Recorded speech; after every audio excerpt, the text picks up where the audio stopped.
स्वागत है आप सभी का। आप देख रहे हैं यूवीजेड न्यूज़। लेकर आए हैं कुछ बड़ी खबरें और नए अपडेट्स। चलिए जानते हैं आज की बड़ी खबरों को। जी हाँ दोस्तों, आपको पता ही होगा कि वुहान शहर जहां से महामारी की शुरुआत हुई। आज की खबरों में जानेंगे कि वुहान की लैब से फैलाया गया महामारी, इस दावे में कितना है दम। साथ ही दोस्तों आपको बता दें कि दूसरे देश इस बीमारी के हट जाने के लिए क्या कानून बना रहे हैं। इस बीमारी में फेफड़ों को कैसे मिलेगी आराम, जानेंगे एक्सपर्ट की राय भी। क्या तापमान बढ़ने से ये महामारी खत्म हो जाएगी?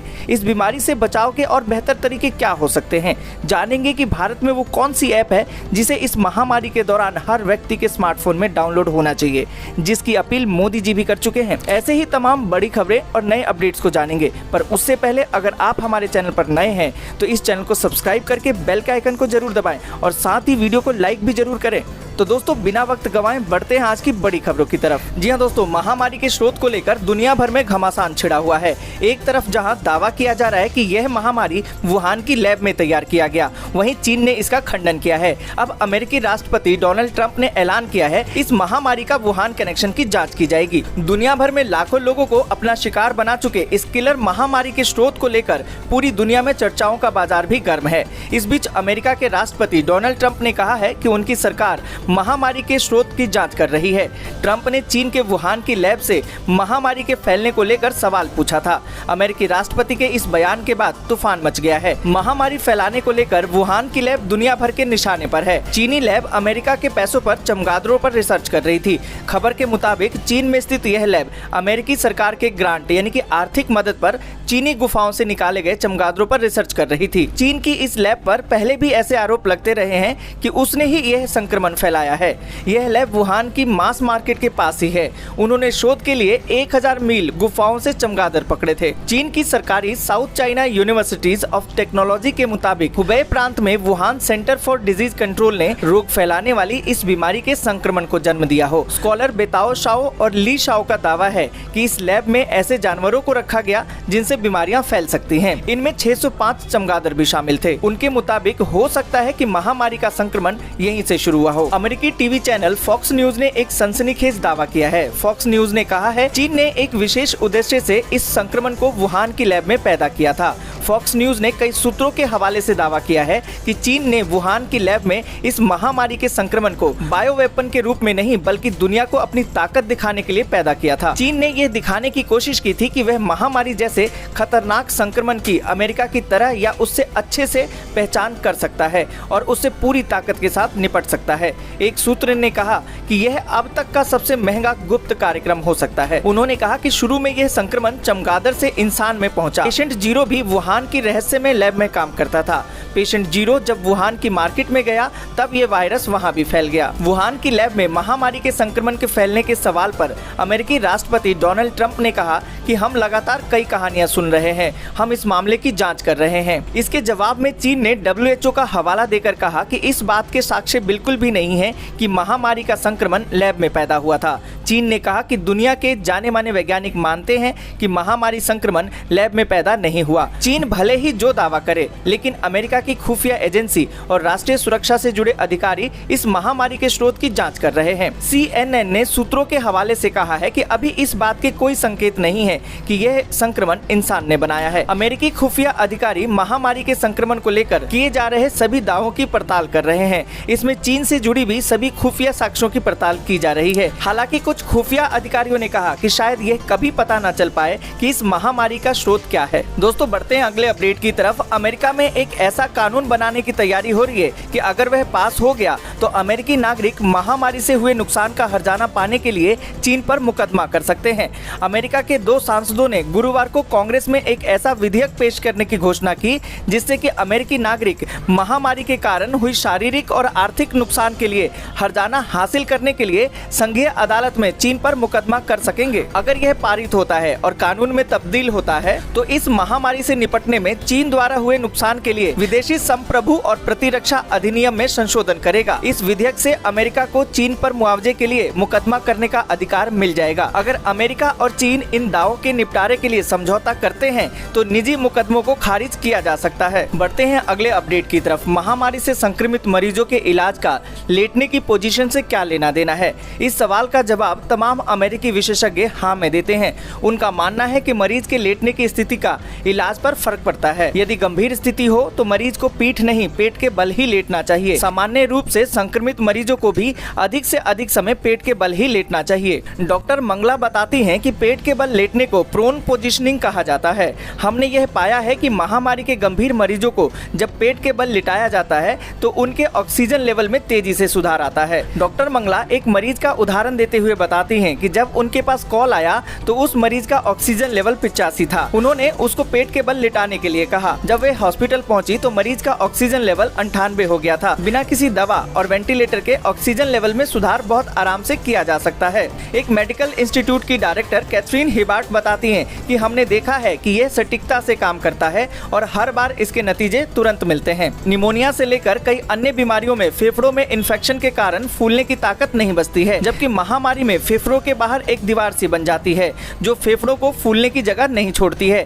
ऐसे में मरीज को सांस लेने में दिक्कत होती है, शरीर में ऑक्सीजन लेवल गिर जाता है, कई अंग ऑक्सीजन की कमी के कारण प्रभावित हो जाते हैं और हालात इस कदर बिगड़ते हैं कि वे काम करना बंद कर देते हैं। डॉक्टर कैथरीन बताती हैं कि पेट के बल लिटाने से हम एक तरह से मरीज के फेफड़ों को खोल रहे होते हैं। 7 वर्ष पहले फ्रांस के डॉक्टरों का एक शोध प्रकाशित हुआ था। इसके मुताबिक आईसीयू में भर्ती सांस के रोगियों को पेट के बल लिटाना चाहिए। इससे उनके बचने की उम्मीद कई गुना बढ़ जाती है। उन्होंने अपने दावे के पक्ष में कई सबूत भी मुहैया कराए थे, जिसे अमेरिकी एक्सपर्ट स्वीकार भी करते हैं। तब से ही आईसीयू में भर्ती ARDS के मरीजों को काफी हद तक पेट के बल लिटाने का फैसला किया गया। क्रिटिकल केयर एक्सपर्ट बताते हैं कि पेट के बल मरीज को लिटाने से फेफड़ों को आराम मिलता है और उन्हें फूलने की जगह मिलती है। पीठ के बल लेटने के कारण फेफड़ों को कुछ कम जगह फूलने के लिए मिलती है। डॉक्टर मंगला कहती हैं कि सिर्फ एक छोटी सी ट्रिक यानी कि पेट के बल लिटाने से हम मरीजों का जीवन बचा रहे हैं। ये 100% कारगर है। इसे करना बहुत ही आसान है और नतीजे शानदार हैं।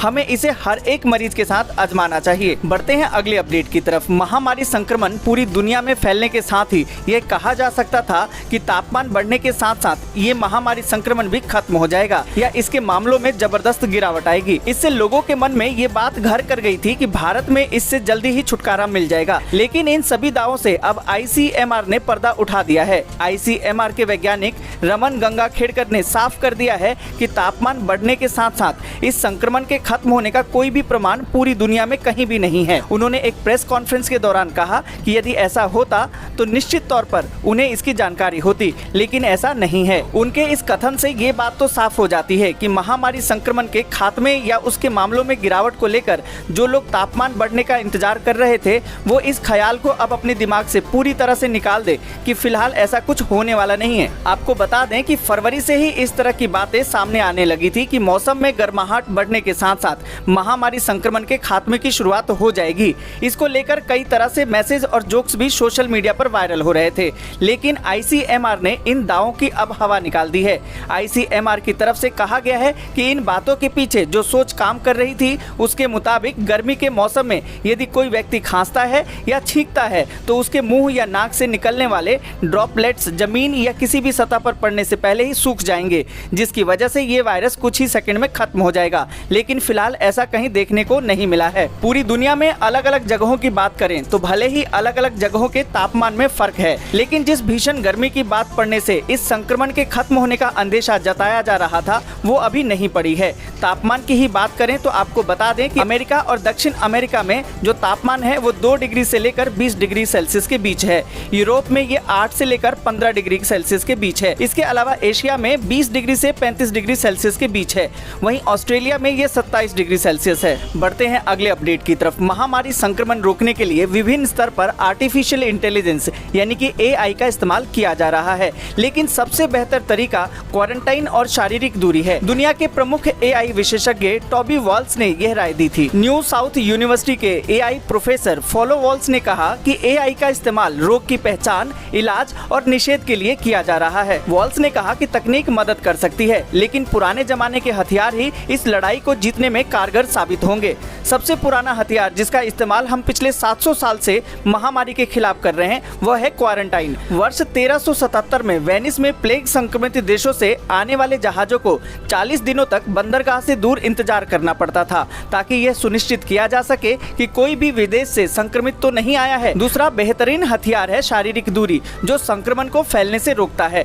ये दोनों ऐसे हथियार हैं जो लाखों लोगों की जान बचा सकते हैं। हालांकि ये पुराने और सरल तरीके हैं, लेकिन इनमें महामारी को हराने की पूरी क्षमता है। इस घातक महामारी के खिलाफ AI की भूमिका के बारे में वॉल्स ने कहा, इसके जरिए ऐसी दवाओं की खोज में मदद ली जा सकती है जो महामारी को खत्म कर सके। साथ ही इसकी मदद से संक्रमण की बायोकेमिस्ट्री को भी समझा जा सकता है। इसके अलावा लोगों के फेफड़ों के विशिष्ट पैटर्न के CT स्कैन पढ़कर संक्रमित लोगों के इलाज में भी इसकी मदद ली जा सकती है। वॉल्स ने कहा कि AI एक गहन तकनीक है जो हमारे समाज को बदल सकती है, लेकिन इसका मतलब यह बिल्कुल भी नहीं है कि इसके जरिए हम भगवान बन जाएंगे। हाँ, इसकी मदद से हम ऐसी मशीनें जरूर बना सकते हैं जो हमारे जीवन को सहज और सुगम बना सकती है। उन्होंने कहा कि यदि हम सही विकल्प चुनते हैं तो AI जीवन को बेहतर बनाने के साथ साथ एक खुशहाल समाज का निर्माण कर सकता है। बढ़ते हैं अगले अपडेट की तरफ। प्रधानमंत्री नरेंद्र मोदी ने हाल ही में देश को संबोधित करते हुए कहा था कि देश में लॉकडाउन बढ़ाकर 3 मई तक कर दिया गया है। इसके अलावा प्रधानमंत्री ने सभी देशवासियों को आरोग्य सेतु ऐप का इस्तेमाल करने की सलाह भी दी थी।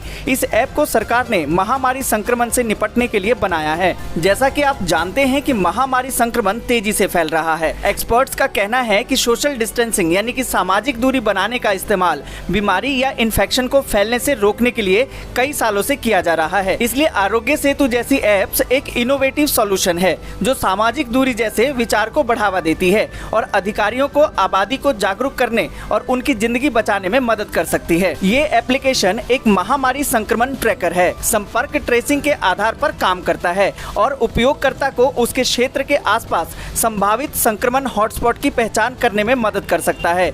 ये लोगों को सुरक्षित रहने में मदद करता है और साथ ही बचाव में भी मदद करता है। इस तरह इस ऐप की मदद से कम्युनिटी ट्रांसमिशन को काफी हद तक रोका जा सकता है। इस ऐप के इस्तेमाल के अलावा आप खुद को और अपने परिवार को इस महामारी से बचाने के लिए सुरक्षा के उपाय अपनाएं और दिशा निर्देशों का पालन करें। अपने हाथों को दिन में कई बार साफ करें, घर की सतह को सैनिटाइज करें और जब तक जरूरी ना हो घर से बाहर ना जाएं। दोस्तों, आज के लिए यहीं तक। वीडियो को लाइक शेयर के साथ चैनल को सब्सक्राइब करके बेल के आइकन को जरूर दबाएं।